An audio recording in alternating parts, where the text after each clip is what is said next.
नमस्कार। YouTube channel जयकर्णी आदर्श senior secondary school Baleshwar में आपका स्वागत है। पिछले जो प्रकरण था उसमें अपने पढ़ा था मौलिक अधिकार। आज का जो हमारा जो प्रकरण है, जो टॉपिक है, वो अपन कक्षा 12वीं का राजनीति विज्ञान का बात करेंगे। वो करेंगे हमारे देश का प्रथम नागरिक राष्ट्रपति के बारे में बात करेंगे आज अपन।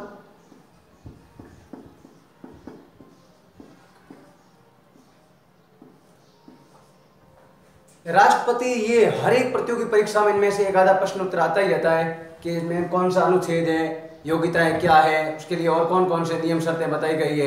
इनमें अपन विशेष आज बात करेंगे, जो 12वीं का राजनीति विज्ञान की बात करेंगे। तो राष्ट्रपति के बारे में, राष्ट्रपति हमारा देश का प्रथम नागरिक होता है। राष्ट्रपति हमारे तीनों सेनाओं का प्रमुख होता है। हमारा देश है जो गणतंत्र है, क्योंकि हमारे गणतंत्र यानी हमारे जो यहाँ जो राष्ट्रपति का जो चुनाव है, हमारे जो यहाँ के जो राष्ट्रपति है वो भी निर्वाचित होते हैं। हमारे राष्ट्रपति के भी क्या होते हैं, चुनाव होते हैं। इसलिए हमारा राष्ट्र है वो गणतंत्र है। लेकिन आज अपन जो बात करेंगे राष्ट्रपति के बारे में, तो राष्ट्रपति के बारे में जो सर्वप्रथम जो हमारे अनुच्छेद बताए गए हैं कि राष्ट्रपति में अनुच्छेद कहाँ से कहाँ तक उल्लेखित है। जैसे हमारा देश जो राष्ट्रपति है, तो राष्ट्रपति में जो सर्वप्रथम अनुच्छेद बताया गया है वो है अनुच्छेद 52।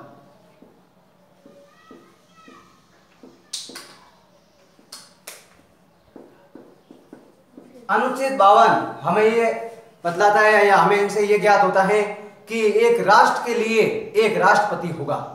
यानी अनुच्छेद 52 हमें ये बता रहा है कि हमारे भारत देश के लिए एक राष्ट्रपति होगा। इसमें अनुच्छेद कौन सा है, 52। अब इनमें जो राष्ट्रपति में जो टोटल अनुच्छेद है वो अनुच्छेद है 52 से 61। इसके बारे में अपन पहले बात करेंगे, 52 से 61। अब जैसे 52 में क्या है, 53 में क्या है, 54 में क्या है, 55 में क्या है, 57 में क्या है, 56 में क्या है, इसके बारे में जैसे अपन पहली बात की कि हमारा अनुच्छेद 52 है वो हमें ये बताता है कि हमारे राष्ट्र के लिए एक राष्ट्रपति होगा। अनुच्छेद 53 कार्यपालिका का जो संवैधानिक जो मुखिया होता है वो कौन होगा, हमारा राष्ट्रपति। क्योंकि हमारे यहाँ की व्यवस्था कैसी है, संसदीय व्यवस्था है। संसदीय व्यवस्था को कहां से अपनाया गया है, ब्रिटेन से, क्योंकि यहाँ वास्तविक नाम मात्र की शक्तियों के बारे में बताया गया है। तो अनुच्छेद 53। फिर उसके बाद अनुच्छेद 54 राष्ट्रपति का निर्वाचन में कौन कौन भाग लेते हैं, कौन कौन भाग नहीं लेते हैं, ये अपन बात सारे करेंगे। फिर उसके बाद में अनुच्छेद 55 प्रणाली, जैसे एकल अनुपातिक प्रतिनिधित्व प्रणाली, एकल संक्रमणीय अनुपातिक प्रतिनिधित्व प्रणाली, तो अनुच्छेद आ जाएगा 55। फिर अनुच्छेद 56 पदावधि, राष्ट्रपति का कार्यकाल। अनुच्छेद 57 उसके बारे में पुनः विचार करना। अनुच्छेद 58 अर्हताएं, यानी उनकी राष्ट्रपति की पूरी योग्यताएं। अनुच्छेद 59 उनके लिए नियम या शर्तें। अनुच्छेद 60 उनकी शपथ के बारे में बताया गया। अनुच्छेद 61 महाभियोग। अनुच्छेद 62 कि अगर राष्ट्रपति ना होगा तो उनकी जगह कौन होगा, उपराष्ट्रपति। फिर उसके बाद में अनुच्छेद 71 बताया गया कि अगर राष्ट्रपति का चुनाव होगा उसमें किसी प्रकार का कोई विवाद हो जाएगा तो उनका अंतिम निर्णय बोलेगा हमारा सुप्रीम कोर्ट, सर्वोच्च न्यायालय, जो कहां पर स्थित है, नई दिल्ली में। फिर उसके बाद में अनुच्छेद 72 जो है राष्ट्रपति को समाधान की शक्तियां। जैसे अगर किसी न्यायाधीश ने किसी को सजा सुना दी है 3 वर्ष की, तो उसके लिए एक ही मात्र प्रदेश का हमारा प्रथम नागरिक होता है, वो उस सजा को कम कर सकता है। वो होता है अनुच्छेद होता है 72, समाधान की शक्तियां। तो ये जो सारे अनुच्छेद पढ़े इसमें अपने को अब याद नहीं रहेगा कि अनुच्छेद 52 क्या है, 53 क्या है, 54 क्या है। तो इसके लिए एक ट्रिक है, अपन बात करेंगे ट्रिक से।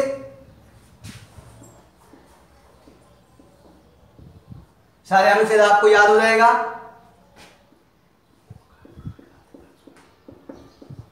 राष्ट्रीय कार्य की नींव रिक्त रहने पर, राष्ट्रीय कार्य की नींव रिक्त रहने पर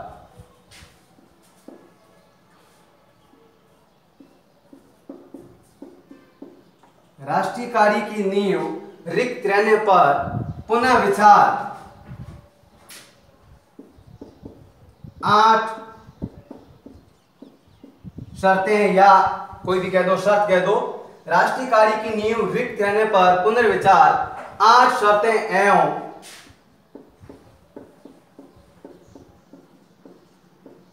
शपथ पर भी करना चाहिए। राष्ट्रीय कार्य की नींव रिक्त रहने पर पुनर्विचार 8 शर्तें एवं शपथ पर भी करना चाहिए। इसमें सारे के सारे अनुच्छेद आ जाएंगे 52 से लेकर 61, फिर और कौन कौन से क्या वो बात करेंगे। तो अब अपन सर्वप्रथम बात करेंगे अनुच्छेद 52 नंबर 1।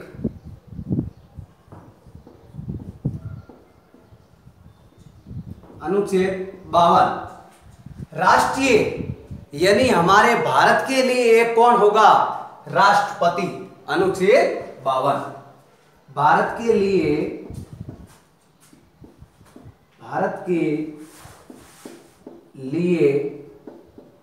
एक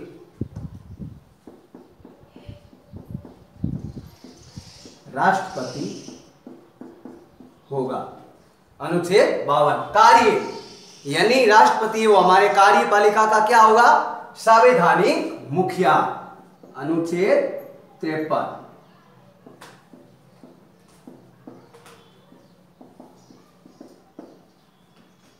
कार्यपालिका का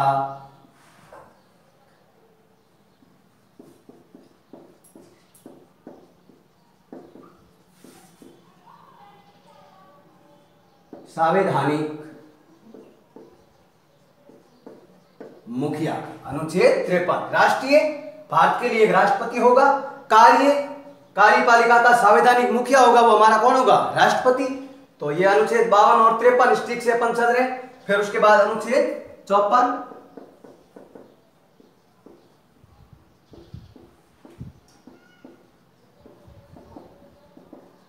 राष्ट्रीय कार्य की नींव यानी क्या हो जाएगा? राष्ट्रपति का निर्वाचन।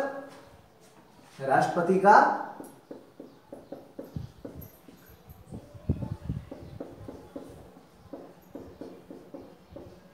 निर्वाचन। राष्ट्रीय कार्य की नींव रिक्त यानी राष्ट्रपति का जो चुनाव होगा रिक्त से हो जाएगी राष्ट्रपति के चुनाव की रीति, जिसमें अपन कह सकते हैं एकल संक्रमणीय आनुपातिक प्रतिनिधित्व प्रणाली। एकल संक्रमणीय आनुपातिक प्रतिनिधित्व प्रणाली, इसमें आ जाएगा अनुच्छेद 55।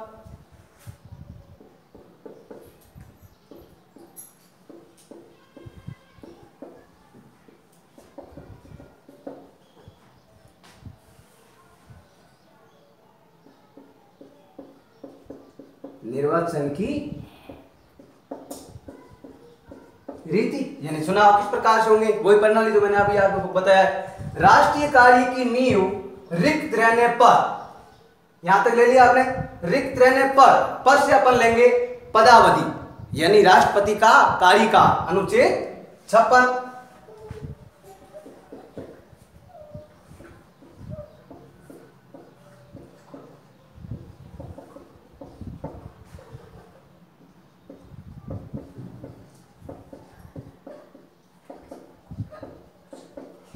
कार्यकाल।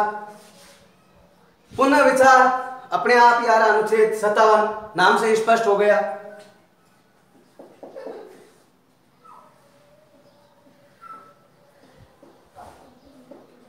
अनुच्छेद 57 नाम से स्पष्ट है। पुनः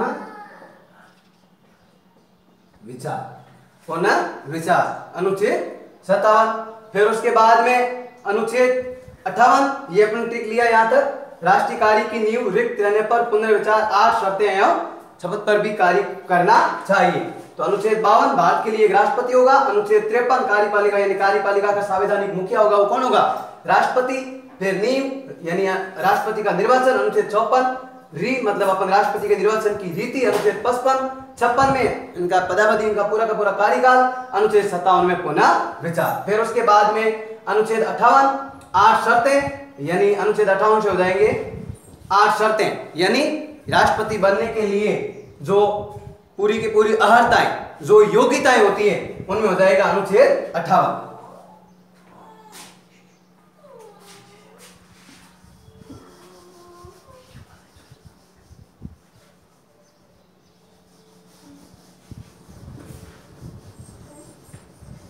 अनुच्छेद 58 के बारे में अब अपने को बात करनी है। अनुच्छेद 58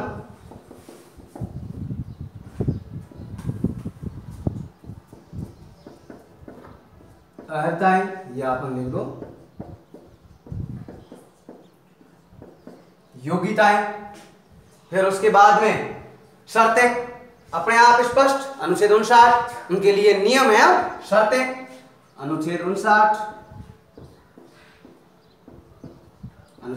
में आ जाएगा राष्ट्रपति के लिए कौन कौन से नियम एवं शर्तें होनी चाहिए। नियम एवं शर्तें। अनुच्छेद 60 नाम अपने आप स्पष्ट हो रहा है।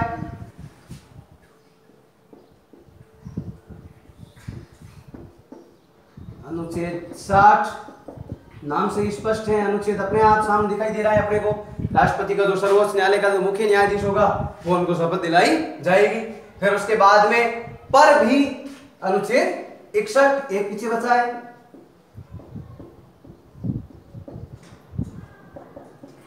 यानी पर भी यानी महाभियोग।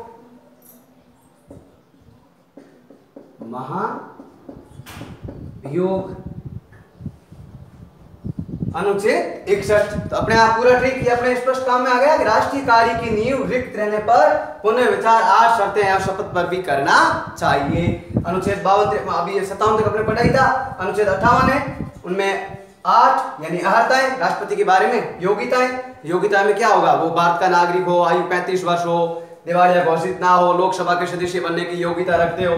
फिर उसके लिए और नियम शर्त, जैसे ये शर्तें पहले बताई गई है कि अगर कोई भी राष्ट्रपति बनेगा तो उसके लिए लोकसभा का सदस्य बनने की वो योग्यता रखता हो।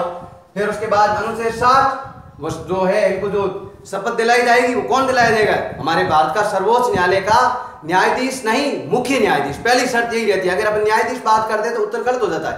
अगर मुख्य न्यायाधीश वहां पे उपस्थित ना हो तो उनकी अनुपस्थिति में न्यायाधीश उनको नियुक्ति या उनको शपथ दिलाई जाएगी। अनुच्छेद 61 महाभियोग की प्रक्रिया। महाभियोग कैसे लाया जाता है, अगर राष्ट्रपति है संविधान का उल्लंघन करेंगे और नियमों की पालना नहीं करेंगे तो राष्ट्रपति को पद से हटाया जाएगा। 2/3 बहुमत होना बहुत ही जरूरी है, जब तक 2/3 बहुमत नहीं होगा तब तक राष्ट्रपति को हटाया नहीं जाएगा। फिर उसके बाद में अनुच्छेद 62,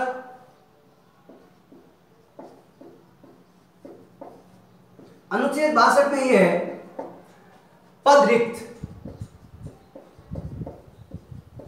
यानी पद रिक्त यानी क्या कि अगर राष्ट्रपति ना होगा तो उनकी जगह कार्य कौन देखेगा, उपराष्ट्रपति। और अगर उपराष्ट्रपति भी ना होगा तो सर्वोच्च न्यायालय का मुख्य न्यायाधीश। क्या ऐसा हुआ है? हाँ बिल्कुल। उस समय जब जाकिर हुसैन हमारे राष्ट्रपति थे, बात है 1969 की, उस समय जो उपराष्ट्रपति थे वो थे वीवी गिरी। राष्ट्रपति के चुनाव में उन्होंने उस समय अपना नामांकन है वो राष्ट्रपति के चुनाव के लिए उन्होंने अपना पर्चा भर दिया था, वो उनके लिए तैयारी कर रहे थे नामांकन के लिए।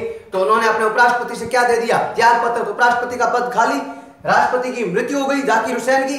फिर उसके बाद में उस समय हमारे जो सर्वोच्च न्यायालय के मुख्य न्यायाधीश थे उनका नाम है एम हिदायतुल्लाह, उन्होंने वो कार्यभार संभाला। तो ऐसा हुआ भी है।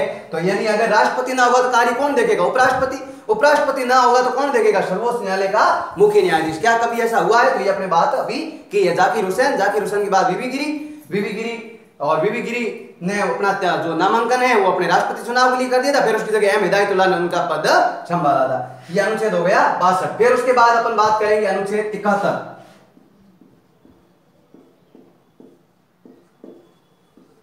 अनुच्छेद 71 यह है कि अगर राष्ट्रपति का चुनाव हो गया, उसमें जीत हो गई, जीत होने के बाद किसी प्रकार का कोई विवाद उत्पन्न हो जाता है, ये जो चुनाव हुए इसमें पूर्णतः कहा जाए कि पारदर्शिता नहीं रही है, इसमें किसी प्रकार का कोई भेदभाव रह गया है, सही ढंग से चुनाव ना हुए हैं, तो उसका जो अंतिम निर्णय करेगा वो करेगा हमारा सुप्रीम कोर्ट, सर्वोच्च न्यायालय। फिर है अनुच्छेद 72। अनुच्छेद 72 में है हमारे राष्ट्रपति को समाधान की शक्तियां यानी क्या होगा कि कोई व्यक्ति है, उसको किसी प्रकार का न्यायाधीश ने सजा सुनाई है, 3 महीने की हो, 6 महीने की हो, 3 वर्ष की हो, जो भी हो, तो वो राष्ट्रपति को ही एकमात्र अधिकार दिया गया है कि वो उसे कम ज्यादा कर सकते हैं, माफ कर सकते हैं, कितनी क्या करनी है। तो ये इनको समाधान की शक्तियां एकमात्र राष्ट्रपति को ही प्राप्त है। फिर उसके बाद में यहाँ ये अपने 71-72 पढ़ा था, ये एक राष्ट्रपति संबंधी चुनाव है। फिर है 62 के बाद में अनुच्छेद 63, अगला पद अपने आप ही आ जाएगा उपराष्ट्रपति। अनुच्छेद आगे अपने इसमें जो फिर उसके बाद में और है तो आगे हो जाएंगे 74 में हो जाएगा वो पूरे मंत्रिपरिषद के बाद में आ जाएगा प्रधानमंत्री। ऐसे चलता है। तो अभी जो अपने बात की है पूरे के पूरी राष्ट्रपति के अनुच्छेदों के बारे में। अब अगर अपन बात करें 12th का टॉपिक का, इसमें जो ज्यादातर जो प्रश्न बनते हैं वो बनता है अनुच्छेद 61। अनुच्छेद 61 क्या बता रहा है? महाभियोग, राष्ट्रपति को कैसे हटाया जाता है। महाभियोग किसी भी सदन में लाया जा सकता है, लोकसभा में भी लाया जा सकता है, राज्यसभा में भी लाया जा सकता है, लेकिन महाभियोग लाने से पहले राष्ट्रपति को 14 दिन पहले सूचना देनी पड़ेगी कि आपके विरोध में महाभियोग लाया जा रहा है। तो वो अपने चाहे तो वो अपने पद पे रह भी सकते हैं या फिर अपना वो इस्तीफा भी दे सकते हैं। और अगर 2/3 बहुमत से अगर वो सदन में पूर्णतः लोकसभा राज्यसभा से पारित होगा तभी उन्हें हटाया जाएगा, नहीं तो नहीं। क्या ऐसा हुआ है? नहीं, ऐसा कभी भी नहीं हुआ है। फिर उसके बाद इंपोर्टेंट अनुच्छेद है जो 61। फिर उसके बाद में और है तो वो है 52 अनुच्छेद। 52 में क्या है कि हमारे भारत के लिए एक राष्ट्रपति पद होगा। फिर उसके बाद और इंपोर्टेंट अनुच्छेद कौन सा है तो वो है 55। अनुच्छेद 55 ये बताता है कि राष्ट्रपति का जो चुनाव होता है, इसमें अभी अपने बात की थी आनुपातिक प्रतिनिधित्व एकल संक्रमणीय मत पद्धति। ये बहुत ही कठिन प्रश्न है। इसमें प्रश्न पूछा जाता है राष्ट्रपति के चुनाव में जो प्रणाली होती है, वो रीति होती है, वो कौन सी कार्य होती है, वो नाम लिखिए आप या कौन से अनुच्छेद में उल्लेखित है। तो अनुच्छेद 55 अनुपातिक एकल संक्रमणीय मत पद्धति। अगर सबसे कठिन अगले टॉपिक में अपन बात करेंगे राष्ट्रपति के योग्यताओं के बारे में, उनके चुनाव के बारे में, वेतन के बारे में, कार्यकाल के बारे में, तब अपन बात करेंगे। तब अपने को पता चलेगा कि वास्तव में ये जो अनुच्छेद 55 है क्या बताता है, एकल संक्रमणीय मत पद्धति क्या है। क्योंकि सर्वप्रथम अगर बात करें तो सबसे कठिन प्रश्न था वो यही था कि एकल संक्रमणीय अनुपातिक प्रतिनिधित्व प्रणाली ये क्या है, इसको समझाइए। और अब आज के समय में देखा जाए तो दूसरा जो प्रथम नंबर पे आ गया है वो आ गई है जीएसटी, वस्तु सेवा एवं विनिमय कर। तो इसमें इंपोर्टेंट अनुच्छेद आपको जो याद करना है 12th के हिसाब से, वो एक अनुच्छेद आप याद कीजिए 52 के बाद आपको याद करना अनुच्छेद 54 के बाद में आपको अनुच्छेद जो याद करना वो करना है 61 के बाद में जो अनुच्छेद याद करना है वो करना है 72। क्योंकि इन 4 अनुच्छेदों में से ज्यादा प्रश्न बनता है। और अगर आपने ये ट्रिक याद कर दिया कि राष्ट्रीय कार्य की नींव रिक्त रहने पर पुनर्विचार 8 शर्तों एवं शपथ पर भी करना चाहिए, तो अपने आप आपको पूरा के पूरे ट्रिक से अनुच्छेद याद हो जाएंगे। अगले जो टॉपिक है उसमें अपन बात करेंगे हमारे राष्ट्रपति के योग्यताओं के बारे में, चुनाव के बारे में, उनकी नियुक्ति कैसे होती है, फिर उनके बाद उनका वेतन, फिर उनके बाद उनका कार्यकाल, फिर उनके बाद उनका त्याग पत्र। तब तक आप जब तक इस वीडियो को अधिक से अधिक लाइक करें एवं चैनल को सब्सक्राइब करें और अधिक से अधिक चैनल को आप शेयर करें। धन्यवाद।